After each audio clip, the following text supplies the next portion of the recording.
ഇപ്പോൾ ഒരു മെനു, നമ്മളൊരു ഭക്ഷണം നമ്മുടെ മനസ്സിലാച്ചു, ഇന്ന് നമ്മൾ അതങ്ങ് ഓർഡർ ചെയ്യാമെന്ന് വെച്ചു. The minute you take up the mobile, നമുക്ക് അതിൻ്റെ സെയിം ഇത് തന്നെ കുറേ അഡ്വർടൈസ്മെന്റ് വരും. അതൊരു സിമ്പിൾ ഒരു എക്സാമ്പിളാണ്. ലിറ്ററലി അവർക്ക് സാധനങ്ങൾ അനക്കാം, മാറ്റാം. So it will make it look like as if a ghost. പക്ഷെ അത് ഗോസ്റ്റ് അല്ല, ടെക്നോളജി തന്നെയാണ്. ഇന്ത്യയിൽ അറിയപ്പെടുന്നത് ഹവാന സിൻഡ്രോം ആയിട്ടാണ്. So this technology can literally read your mind. Brain mapping എന്ന് പറയും. ചിപ്പ് എന്ന് പറയുന്ന വലിയൊരു സംഭവം, ഒരു സാധനം അങ്ങനെയൊന്നും അല്ല. It is very minute. It is very very minute. അപ്പം നിങ്ങൾ ചിന്തിക്കുക പോലും ചെയ്യില്ല അങ്ങനെ ഒരു ചിപ്പ് നിങ്ങളുടെ ബ്രെയിനിലോട്ട് ചെയ്തിട്ടുണ്ട്. വിശ്വസിക്കാൻ ആദ്യമേ വളരെ ബുദ്ധിമുട്ടായിരുന്നു. പിന്നെ ഞാൻ ഒത്തിരി പ്രൂഫ് കാണിച്ചു. പല ആൾക്കാരുടെ ടെസ്റ്റിമോണീസ്. ഒരു ലാപ്ടോപ്പോ മൊബൈൽ മാത്രമല്ല ഹാക്ക് ചെയ്യുന്നത്, ഈ കാലത്ത് മനുഷ്യരെയാണ് അവർ ഹാക്ക് ചെയ്യുന്നത്.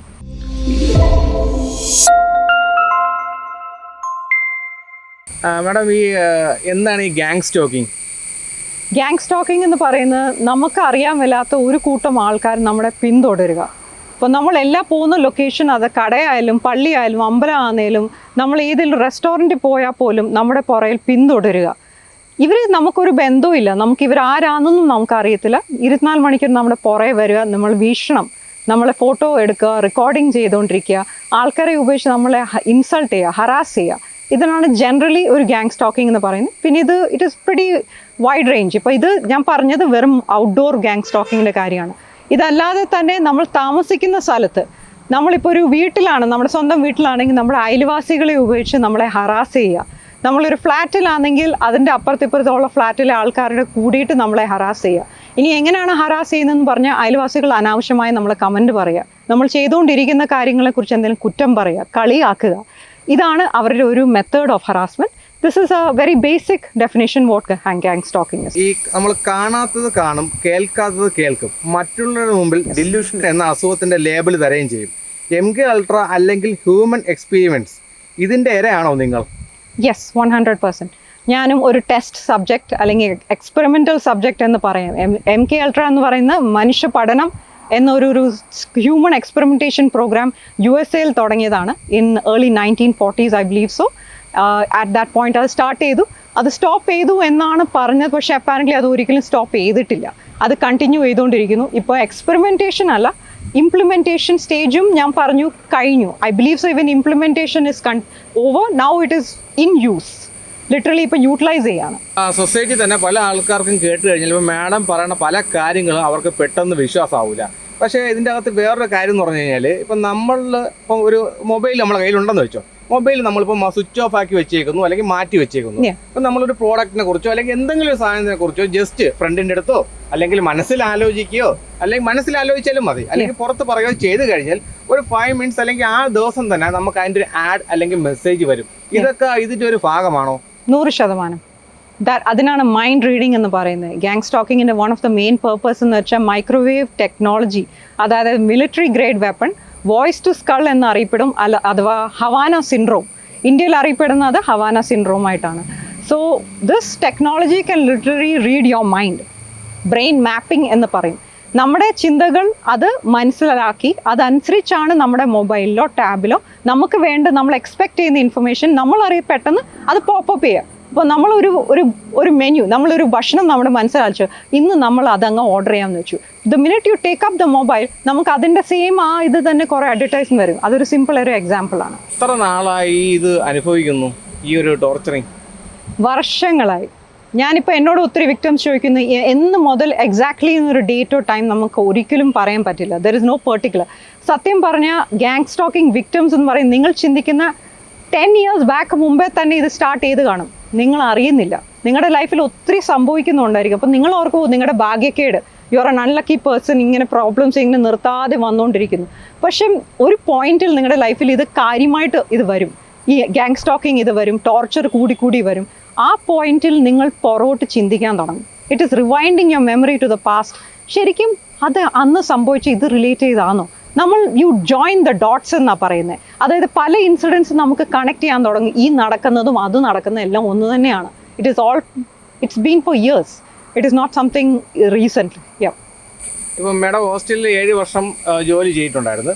അപ്പോൾ അവിടെ നീ നിർത്തി വരാനുള്ള കാരണവും ഇത് തന്നെയാണോ? അവിടെ ഒരുപാട് ഇതുപോലെ ചൂഷണങ്ങൾ ഫേസ് ചെയ്യേണ്ടി വന്നിട്ടുണ്ടോ? യെസ്, ഞാൻ അവിടെ 11 വർഷമായിട്ടുണ്ടായിരുന്നു. I worked on high levels, top level ബാങ്ക്സിൽ ടീം ലീഡറായിട്ട് ജോലി ചെയ്തിട്ടുണ്ട്, ഗവൺമെൻറ്റിലും ജോലി ചെയ്തിട്ടുണ്ട്.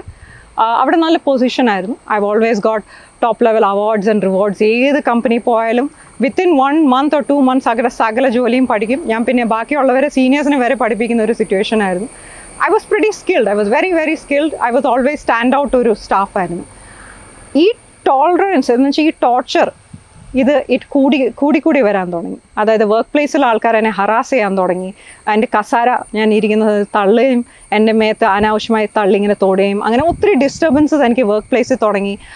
പലവരും ലൈക്ക് ക്ലീനിങ് സാധനങ്ങൾ, സ്ട്രോങ് കെമിക്കൽസ് അവരും ഞാൻ ഇരിക്കുന്നിടത്ത് വന്ന് അത് ഇങ്ങനെ സ്പ്രേ ചെയ്യുക. അത് ആവർത്തിച്ച് ചെയ്ത് എനിക്ക് ഐ ഹാഡ് ബ്രീതിങ് പ്രോബ്ലംസ്. അപ്പോൾ ഞാൻ അവരോട് അപേക്ഷിക്കുന്നുണ്ട്, പ്ലീസ് സ്റ്റോപ്പ് ഇറ്റ്. പക്ഷെ അവർ സ്റ്റോപ്പ് ചെയ്യുന്നില്ല, അവർ ആവർത്തിച്ച് ചെയ്യുന്നു. We have to clean, we will do what we do എന്ന് പറഞ്ഞിട്ട് അങ്ങനെ അവർ ചെയ്തുകൊണ്ടിരിക്കുന്നു. ഇങ്ങനെ ഒത്തിരി ഹറാസ്മെൻറ്റ് കൂടി വന്നപ്പോഴേക്കും എനിക്ക് അവിടെ വർക്ക് ചെയ്യാൻ പറ്റാതെ വന്നു. So for many reasons down time. ഇതല്ലാതെ തന്നെ എനിക്ക് പുറത്തോട്ട് ഇറങ്ങാൻ പറ്റത്തില്ല. ഇപ്പം ഞാനൊരു വാക്കിന് പോയാൽ ഒരു ബന്ധമില്ലാത്ത ആൾക്കാർ എൻ്റെ പിന്തുടരുന്നു. ഞാൻ പോകുന്ന കടകളെല്ലാം എൻ്റെ പുറകെ ഇങ്ങനെ ചുറ്റി നടക്കുന്നു. ഞാൻ എടുക്കാൻ പോകുന്ന സാധനങ്ങൾ ഉടനെ അത് തന്നെ ആ ഷെൽഫിൽ നിന്ന് വലിച്ചെടുക്കുന്നു. അല്ലെങ്കിൽ കൗണ്ടറിൽ എത്തിക്കഴിഞ്ഞ ആൾക്കാർ എൻ്റെ മുന്നിൽ ചാടി വന്ന് ഒരു സീൻ ക്രിയേറ്റ് ചെയ്യുന്നു. ഇങ്ങനെ ഒത്തിരി ഇഷ്യൂസ് കൂടി വന്നപ്പോൾ എനിക്ക് ഹാൻഡിൽ ചെയ്യാൻ പറ്റാതെ വന്നു. കാരണം വർക്കിൽ ജീവിക്കാൻ പറ്റുന്നില്ല. താമസിക്കുന്ന സ്ഥലത്തിൽ രാത്രി സമയത്ത് വീടിൻ്റെ ഉള്ളിൽ ആൾക്കാർ കയറുക, ഗരാജ് ഡോർ ഓപ്പൺ ചെയ്യുക, പട്ടാപ്പകൽ വീടിൻ്റെ മണ്ടയ്ക്ക് കയറുക. അപ്പം ഞാൻ തന്നെ നേരിട്ട് കാണുന്നുണ്ട്, രാവിലെ സമയത്ത് ഒരു ബന്ധമില്ലാത്ത ഒരാൾ ഒരു ഏണി വെച്ച് റൂഫിൻ്റെ മണ്ടയ്ക്ക് കയറി ഇരിപ്പുണ്ട്. അപ്പോൾ ആൾ കള്ളത്തരം പറയുകയാണ്, ആളെ ഇല ക്ലീൻ ചെയ്യാൻ വന്നിരിക്കുന്നത്. എൻ്റെ പെർമിഷൻ ഇല്ലാതെ ഒരാൾ വീടിൻ്റെ മേളിൽ കയറിയിരുന്ന് വൃത്തിയാക്കുവാണെന്ന് പറയുന്നു. ഇതൊക്കെ വെറും കള്ളത്തരാണെന്ന് എനിക്ക് 100% ഉറപ്പായിരുന്നു. ഇത് സഹിക്കാൻ പറ്റാതെ വന്നപ്പോൾ ഞാൻ എൻ്റെ വീട്ടുകാരെ വിളിച്ച് പറഞ്ഞു. ഞാൻ ഇൻ്റർനാഷണലി കുറേ ആൾക്കാരെ, പല സ്റ്റേറ്റിലുള്ള ആൾക്കാരെ കോൺടാക്ട് ചെയ്യാൻ തുടങ്ങി. അങ്ങനെ പലവരുടെ സഹായത്തോടെ അവരെന്നെ സപ്പോർട്ട് ചെയ്തിട്ടാണ് ഞാൻ തിരിച്ചിവിടെ വന്നിരിക്കുന്നത്. മാഡം വെൽ എഡ്യൂക്കേറ്റഡ് ആണ്. ഇപ്പം ഐക്യു ലെവലും അത്യാവശ്യം നല്ല രീതിയിലുള്ളതാണ്. ഇപ്പോൾ ഇവർ മെയിനായിട്ട് ഫോക്കസ് ചെയ്യുന്നത് എഡ്യൂക്കേറ്റഡ് ആയിട്ടുള്ളവരും ഐക്യു ലെവൽ അത്യാവശ്യം ഉള്ള ആൾക്കാരെയാണോ ഇവർ മെയിനായിട്ട് ഫോക്കസ് ചെയ്യുന്നത്? Yes, major portion of the TIs, അതായത് ടാർഗറ്റഡ് ഇൻഡിവിജ്വൽസ് എന്നാണ് നമ്മൾ വിളിക്കുന്നത്. TI ആണ് ഷോർട്ട്. ഏറ്റവും കൂടുതൽ ആൾക്കാർ ഞാൻ സംസാരിച്ചിരിക്കുന്ന from overseas are very very brainy people, extremely brainy people, high skill people ആണ്. അവർ പല level, it can be research, doctors, lawyers, teachers, it can be from any department, they will be attacked. So mainly they want to do study on people who's got high brain capacity, അല്ലെങ്കിൽ special skills, അല്ലെങ്കിൽ people who are very empathetic, who are very caring, who are very different from the rest of the crowd. അങ്ങനത്തെ ആൾക്കാരാണ് മെയിനായിട്ട് target ചെയ്യുന്നത്. Saying that എല്ലാവരും high level brainy ആണോ എന്ന് ചോദിച്ചാൽ ദറ്റ് ഇസ് നോട്ട് കമ്പൾസറി. ഞാനിപ്പം റീസെൻ്റ്ലി എനിക്ക് വന്ന വിക്ടിംസ് ആരൊക്കെ എന്നെ കോൺടാക്ട് ചെയ്തിട്ടുണ്ടോ, എനിക്ക് മനസ്സിലായൊരു കാരണം, ഇതിപ്പം നാട്ടിലും ലോകത്തെല്ലാവരും ഇപ്പോൾ ഒരു സാധാ ഒരു ടോയ് ഉപയോഗിക്കുന്ന പോലെ പലവരും ഡാർക്ക് വെബും പല സ്ഥലത്തു നിന്നും മേടിച്ചിട്ട് അവർക്ക് ഇഷ്ടമില്ലാത്ത ആൾക്കാരുടെ മേൽ അവർ ഉപയോഗിക്കുകയാണ്. കമ്പനീസ് പോലും പ്രൈവറ്റായിട്ട് അവർക്ക് ഇഷ്ടമില്ലാത്തൊരു സ്റ്റാഫിനെ പുറത്തിറക്കാൻ വേണ്ടിയിട്ട് സ്റ്റാഫിനെ ഉപയോഗിച്ച് തന്നെ ആൾക്കാരെ ചൂഷണം ചെയ്യുന്നുണ്ട്. ചില കമ്പനീസ് ഇത് ക്രിയേറ്റ് ചെയ്തിട്ട് അവരുടെ ടെസ്റ്റിംഗ് സെഷൻ ചെയ്യുന്നത് തന്നെ സ്റ്റാഫിൻ്റെ മേളിലാണ്. ഇപ്പം this is out of control. നമുക്കിപ്പോൾ ഒരു ക്രൈറ്റീരിയ പറയാൻ ഒക്കത്തില്ല. It is everybody is using it. ഇപ്പോഴത്തെ ഒരു കാലഘട്ടത്തിൽ എലോൺ മസ്ക് തന്നെ ഇപ്പോൾ ഈ ചിപ്പൊക്കെ വെച്ച് ഇപ്പം മനുഷ്യനെ കൺട്രോൾ ചെയ്യാൻ പറ്റുന്നൊരു സ്റ്റേജിലോട്ട് വന്നിരിക്കുകയാണ്. ഇത് മുമ്പേ നടന്നിട്ടുള്ളതാണോ അതോ ഇപ്പോഴാണോ അത് വന്നത്? എലൻ മസ്കിൻ്റെ സ്റ്റോറി മനോരമ വന്നത് ആൾക്കാരെ കബളിപ്പിക്കാൻ വേണ്ടിയിട്ടാണെന്നേ ഞാൻ പറയുള്ളൂ. So I am not saying Manorama is cheating. No I have total respect for that media. അത്രയ്ക്ക് നല്ലൊരു മീഡിയ ആണ്. The story what they have given to the media is incorrect എന്നേ ഞാൻ പറയുള്ളൂ. The fact that they announce ഇപ്പോഴാണ് ആദ്യമായിട്ട് ലോകത്ത് brain chip അവർ use ചെയ്യുന്നത്, ഇങ്ങനെ ഒരു ഇംപ്ലാന്റ് ചെയ്യുന്നതെന്ന് പറഞ്ഞാൽ തെറ്റാണ്. ഇപ്പം തന്നെ എനിക്ക് 3 വിക്ടിംസിൻ്റെ കാര്യങ്ങൾ അറിയാം. 2 പേർക്ക് ഓൾറെഡി ചിപ്പ് ബ്രെയിനിലുണ്ട് എന്ന് അവർ പ്രൂവ് ചെയ്തു. In the MRI scan, in the x-ray അവർ ഓൾറെഡി ചെക്ക് ചെയ്ത് കഴിഞ്ഞ് ഒരു ചിപ്പ് അവരുടെ ബോഡിയിലുണ്ടെന്ന് അറിഞ്ഞു. 3ാമത്തെ അറിയുന്ന ആൾ ഒരു ചിപ്പ് അവരുടെ കണ്ണിലുണ്ട് എന്ന് അറിഞ്ഞു.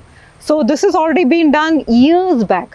ഇപ്പോൾ ഒരാളുടെ ഇയർ പറഞ്ഞ് അയാൾ ഒരു സർജറിക്ക് വേണ്ടിയിട്ട് ആശുപത്രിയിൽ പോയി, അയാളുടെ അനുവാദം ഇല്ലാതെ ഇങ്ങനെ ഒരു ബ്രെയിൻ ചിപ്പ് അവർ അവരുടെ ബോഡിയിൽ ഇൻസ്റ്റാൾ ചെയ്തു. അപ്പം ഞാൻ തന്നെ ചിന്തിച്ചു, how can you do A surgery എന്നിട്ട് നിങ്ങൾ അറിഞ്ഞില്ല എന്ന് പറയുന്നത് എങ്ങനെയാണ്? നിങ്ങളുടെ ദേഹത്ത് എന്തെങ്കിലും ലിവറോ ഹേണിയോ എന്തെങ്കിലും സർജറിക്ക് ചെയ്തെന്ന് വെച്ചോ, പക്ഷെ അത് ബ്രെയിനിൽ എങ്ങനെ ചെയ്തു എന്ന് ചോദിച്ചു. അപ്പോൾ അവർ എടുത്ത് പറയും, മാഡം ചിപ്പ് എന്ന് പറയുന്ന വലിയൊരു സംഭവം, ഒരു സാധനം അങ്ങനെയൊന്നുമല്ല. It is very minute, it is very very minute. അപ്പം നിങ്ങൾ ചിന്തിക്കുക പോലും ചെയ്യില്ല അങ്ങനെ ഒരു ചിപ്പ് നിങ്ങളുടെ ബ്രെയിനിലോട്ട് ചെയ്തിട്ടുണ്ടെന്ന്. They can literally push it through your skin, they can put it through your body, it can be in any part of your body and you will not know that that is a fact. അപ്പോൾ ഇതേ തുടർന്ന് ഈ ചൂഷണം ചെയ്തതിനെ തുടർന്ന് കംപ്ലൈൻറ്റോ കാര്യങ്ങളായിട്ട് പോയിട്ടുണ്ടോ? ഉണ്ട്. I have given a lot of complaints. Positive result കിട്ടിയിട്ടുണ്ടോ? ഇല്ല, എനിക്ക് കിട്ടിയിട്ടില്ല. നോ, അൺഫോർച്ചുനേറ്റ്ലി ഇതുവരെയും. ബിക്കോസ് ഇതിന് ഒരു പ്രോപ്പർ IPC സെക്ഷൻ നമ്മുടെ രാജ്യത്തില്ല. There is no law in the country as of now that stops or controls microwave weapons. ഒരു military grade വെപ്പണിനെ ഇവിടെ utilisation permitted, not permitted, how much permitted എന്ന് പറഞ്ഞ് അങ്ങനെ ഒരു നിയമം ഇവിടെ ഇറക്കിയിട്ടില്ല. For that very reason I think so that is one of the main reasons ഒരു ആക്ഷൻ എടുത്തിട്ടില്ല.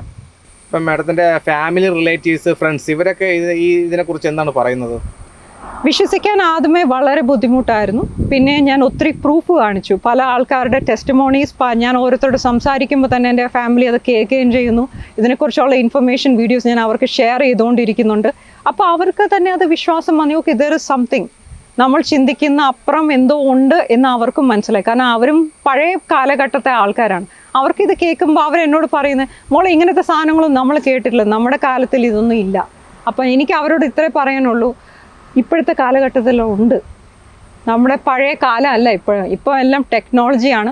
മനുഷ്യർ ഒരു ലാപ്ടോപ്പോ മൊബൈൽ മാത്രമല്ല ഹാക്ക് ചെയ്യുന്നത്, ഈ കാലത്ത് മനുഷ്യരെയാണ് അവർ ഹാക്ക് ചെയ്യുന്നത്. ഇതിപ്പോൾ ഈ നമ്മളെ കാലഘട്ടത്തിൽ ഇപ്പം ഒരേ കാലഘട്ടം കഴിയും തോറാണ് ഈ ടെക്നോളജി ഡെവലപ്പ് ആയിക്കൊണ്ട് വരുന്നത്. ഇത് ഇങ്ങനെ പോയി കഴിഞ്ഞാൽ നമ്മളെ ഫ്യൂച്ചർ ഇവരൊക്കെ ഹാക്ക് ചെയ്ത് നമ്മളെ പല രീതിയിൽ നിയന്ത്രിക്കാനും പല രീതിയിൽ നമ്മളെ കൊണ്ടുപോകാനും ഇവരൊക്കെ കഴിയുമോ? Yes, 100%. That is the motive. ഇതിൻ്റെ ഹോൾ പേർപ്പസ്, എൻ്റെ മോട്ടീവ് എന്ന് പറയുന്നത് is not just brain study, it is population control, mass population control. ഇപ്പം പല രാജ്യങ്ങൾ ഞാൻ അറിഞ്ഞിരിക്കുന്ന, I have seen even protest videos നമ്മളെപ്പോലെ ടാർഗറ്റഡ് ഇൻഡിവിജ്വൽസ് ഗ്രൂപ്പിനകത്ത് തന്നെ ഷെയർ ചെയ്തിട്ടുണ്ട്. ഓരോ സ്ഥലത്തും ഒരു പ്രൊട്ടസ്റ്റ് നടത്തുമ്പോൾ ആൾക്കാർ ഇതിന് എഗൻസ്റ്റ് ആയിട്ട് നിന്നപ്പോൾ ഒരു വാഹനം വരുന്നു, അതിൻ്റെ മേൽ വലിയൊരു മൈക്ക് സെറ്റ് പോലെ ഒരു സാധനം വെക്കുന്നു, അവരൊന്നും കാണുന്നില്ല, ഒരു ഹൈ ഫ്രീക്വൻസി സൗണ്ടാണ് അവരുടെ ചെവി കൂടെ വരുന്നു. വേദന സഹിക്കാൻ വല്ലാതെ എല്ലാവരും കൂടെ ഓടുന്നു. അത് കഴിഞ്ഞിട്ട് അവർ വീഡിയോ റെക്കോർഡിങ് ചെയ്ത് വിക്ടിംസിനെ കാണുമ്പോൾ അവരുടെ മുഖം എല്ലാം തടിച്ചിരിക്കുന്നു, ചുമന്നിരിക്കുന്നു, അവരുടെ ചുണ്ടെല്ലാം കത്തിക്കരിഞ്ഞിരിക്കുന്നു, കീറൽ വന്നിരിക്കുന്നു. This is microwave technology. This is just one simple example of A method ഇത് യൂസ് ചെയ്ത് ആൾക്കാരെ കൺട്രോൾ ചെയ്യുന്ന രീതി. നമ്മളിപ്പോൾ തന്നെ പല വാർത്തകളിലും കണ്ടിട്ടുണ്ട്, ഡാർക്ക് വെബ് ഉപയോഗിച്ച് ഒരുപാട് പേര് അതിൽ അടിമയായി പോകുന്നു. അതുപോലെ സാത്താൻ സേവ, ഇങ്ങനെ കുറേ സംഭവങ്ങൾ കണ്ടുകൊണ്ട് പല മരണങ്ങളും പല കൊലപാതകങ്ങളും നമ്മൾ ചാനലുകൾ കണ്ടിട്ടുമുണ്ട്, പോലീസ് അറസ്റ്റ് ചെയ്തിട്ടുമുണ്ട്. പക്ഷെ അതിൻ്റെ ആയിട്ടുള്ള കറക്റ്റ് പ്രോപ്പറായിട്ടുള്ള അവരെ പിടിക്കാൻ പറ്റുന്നില്ല. ഇവിടെ ഒരു കൊലപാതകം നടന്നാൽ നമുക്കത് പോലീസ് പിടിക്കുന്നുണ്ട്. ഈ ഡാർക്ക് വെബ് ആ ഒരു കമ്മ്യൂണിറ്റി അവർ തൊടാൻ പറ്റുന്നില്ല, ആർക്കും തൊടാൻ പറ്റുന്നില്ല. അതെല്ലാം ഇതിൻ്റെ ഒരു ഭാഗമാണോ? Yes, it is. I would say it is. Like can I pinpoint at one person or one group or something? No, I can't. Because this is international. ഇത് ഞാൻ പറയാതെ തന്നെ എല്ലാവർക്കും തന്നെ സ്വയം റിസർച്ച് ചെയ്യാവുന്നതാണ്. ഈ സേറ്റനിക് ഗ്രൂപ്പ്സ് എന്ന് പറയുന്നത് ഈസ് വേൾഡ് വൈഡ്. നമ്മുടെ നാട്ടിൽ തന്നെ നമുക്ക് ഓരോ ലൊക്കേഷൻ തന്നെ അറിയാം എത്ര ചാത്താൻ സേവ, കറുത്തച്ഛൻ, ഇങ്ങനത്തെ സംഭവങ്ങൾ ഒത്തിരി പള്ളികളുണ്ട്. അണ്ടർഗ്രൗണ്ടായിട്ട് നടത്തുന്നവരുണ്ട്, കുരിശ് തലകുത്തി വെച്ച് അങ്ങനെ ചെയ്യുന്നവരുണ്ട്. പലവരും ഇപ്പം പറഞ്ഞിട്ടുണ്ട്, ഞാൻ വേറെ മീഡിയസും സംസാരിച്ചപ്പോൾ ഇതിനെക്കുറിച്ച് റിസർച്ച് ചെയ്യുന്നുണ്ട്. അവർ പലയിടങ്ങളിൽ ഇതിനെക്കുറിച്ച് പോയിട്ടുമുണ്ട്. ആരൊക്കെ ഇതിന് പുറകെ പോയിട്ടുണ്ട് അവർ പറയുന്നത് ഇവരെയും ഗ്യാങ് സ്റ്റോക്ക് ചെയ്തു എന്നാണ് ഞാൻ അറിഞ്ഞിരിക്കുന്നത്. This is all very real. ഇതിനകത്തൊക്കെ കുറേ ഈ സേറ്റനിക് പ്രേയേഴ്സും സേറ്റനിക് ഇത് നടക്കുന്നുണ്ട്. എന്ന് വെച്ച് സേറ്റനിക് ഷെയ്ത്താനാണോ ഈ ചെയ്യുന്നതെന്ന് ചോദിച്ചാൽ അല്ല, ഇത് ഷെയ്ത്താനല്ല ചെയ്യുന്നത്. This is technology. ആൾക്കാരുടെ മുന്നിൽ അത് കാണിക്കുന്നത് ഷെയ്ത്താൻ ചെയ്യുന്നത് പോലെയാണ്. ഇറ്റ് മേക്സ് യു ഫീൽ, നമ്മുടെ മനസ്സിലെ പേടി എന്താണോ അതാണ് അവരെ അറ്റാക്ക് ചെയ്യുന്നത്. ഇപ്പോൾ സപ്പോസ് ഞാൻ ചിന്തിക്കുന്നത് എനിക്ക് ഇരുട്ട് പേടിയാണ്, അവിടെ ഒരു ഭൂതം ഉണ്ടെന്ന് ഞാൻ ചിന്തിച്ചാൽ അവർ നമ്മുടെ കണ്ണിൽ കൂടെ അത് കാണുകയാണ് ചെയ്യുന്നത്. They will literally show a holographic image, അല്ലെങ്കിൽ എന്തെങ്കിലും സാധനങ്ങൾ മാറ്റാൻ പറ്റും അവർക്ക്. V2K എന്ന് പറയുന്ന microwave technology is been used in military to high level that literally അവർക്ക് സാധനങ്ങൾ അനക്കാം, മാറ്റാം. So it will make it look like as if a ghost. പക്ഷെ അത് ഗോസ്റ്റ് അല്ല, ടെക്നോളജി തന്നെയാണ്. അപ്പോൾ ഇങ്ങനെ ഈ ഒരു സംഭവം മീഡിയയിലൊക്കെ വന്ന് ഇങ്ങനെ പറഞ്ഞ് മുമ്പോട്ട് പോവുകയാണ്. മുമ്പോട്ട് പോകുന്ന ലൈഫിൽ പേടിയുണ്ടോ? എന്തെങ്കിലും വേറെ രീതിയിൽ അറ്റാക്കോ കാര്യങ്ങളോ വരുമോ എന്നൊരു പേടിയുണ്ടോ? അറ്റാക്ക് എന്നും ഉണ്ട്, അറ്റാക്ക് ഇല്ലാത്ത സമയമില്ല. It is a choice. You want to fight back and live your life. അതെല്ലാം ഇങ്ങനെ ചത്ത് ജീവിക്കണം. ഞാൻ പല TISനോട് സംസാരിച്ച് 35-40 ഇയേഴ്സ് വരെ അവർ ചൂഷണം അനുഭവിക്കും. 35 to 40 years. These people are now in 60s and 70s also. ഞാൻ ചോദിക്കുന്നത് നിങ്ങൾ എങ്ങനെ ജീവിച്ചു? അവരിങ്ങനെ ജീവിച്ചു. The literally close themselves, the cut themselves on the society. Family ഇല്ല, they don't have any contact with their family, no friends. അവർ just ജീവിക്കുന്നു, ചത്ത് ജീവിക്കുന്നു എന്ന് പറയുന്ന രീതിയിൽ. അങ്ങനെ ഒരു ലൈഫ് നമുക്ക് എല്ലാവർക്കും വേണോ? അതോ നമ്മളെല്ലാവരും യോജിച്ച് നിന്ന് ഈ ക്രൈമിന് അഗൻസ്റ്റ് ഫൈറ്റ് ചെയ്ത് നമ്മൾ നമ്മുടെ ലൈഫ്, നമ്മുടെ റൈറ്റ്സ് തിരിച്ചു മേടിക്കുന്നോ? അത് നമ്മുടെ ഓരോരുത്തരുടെ ഇഷ്ടമാണ്. I choose to fight. I know many other targeted individuals എന്നെ പോലെ തന്നെ ഉള്ളവർ who want to fight back. We want our human rights, we want our privacy. നമ്മുടെ അവകാശമാണ് നമുക്ക് ഫ്രീ ആയിട്ട് പുറത്ത് നടക്കാൻ, ഒരു സ്ഥലത്ത് പോകാൻ. നമ്മുടെ ലൈഫിൽ എന്ത് ചെയ്യുന്നു വേറെ ആരും അറിയേണ്ട കാര്യമില്ല. This is our privacy and this is our right. ആ ഫണ്ടമെൻ്റൽ റൈറ്റ് എല്ലാവർക്കും വിധിച്ചിരിക്കുന്നതാണ്. For that reason I choose to fight back. Thank U.